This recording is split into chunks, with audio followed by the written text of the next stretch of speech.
like to show you today an electrification of Durkopp Diana. This is an old 50s scooter from Germany. Really well made, nice bike, 200cc, two-stroke at the time. But we got it in, customer owns it, had non-runner, parts for the engine hard to find. Really it wasn't going to see the road again. Other than doing this, and of course the owner wanted something that he could just run around town on and be a bit more user-friendly. So we've done the electric conversion to it, obviously restored it as well. So it's really the colour that the original colour that they were, and the headset was chrome and that. What we have done is remove that motor, and I'll show you that in a bit. It's a two-stroke motor sat just here. And that is now where we have two big batteries and the control box. Underneath the seat here we have the battery gauge, and this is a little charge lead, which if you want to charge it, you just plug that into your chargers and leave it charged without taking the panels off or anything. This used to be the old gas tank area, and it's now nothing. That's for your sandwiches or whatever you want to do there. Yeah, so it's looking original. Everything is sort of more or less original. There was a little gear changing peg down here, but that's gone. What we've done is we've made the front rear brake on the handlebar here where the clutch would have been, and this is still a front brake on the right hand side.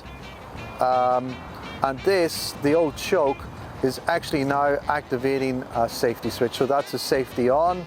And then to go back on again, sorry, that was safety off, this is safety back on again, and then off you go.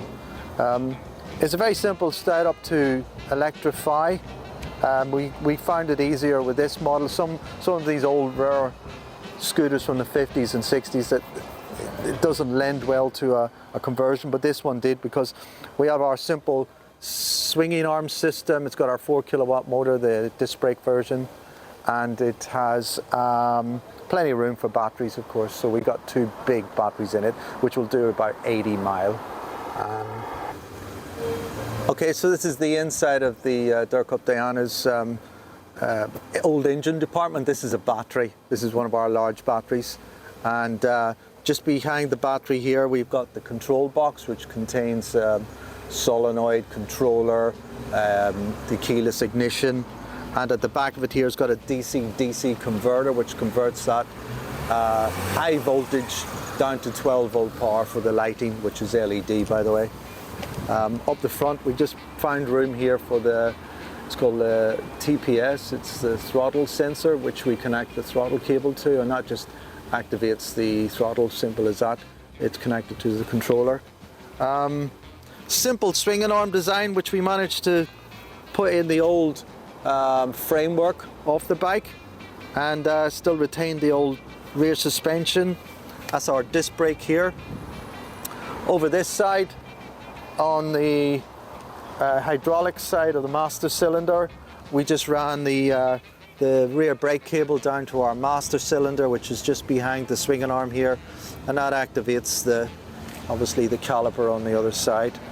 We've got a reservoir here, and that's it. Really simple to do conversions to old bikes like this that would never see the road again, other than having this sort of work done to it.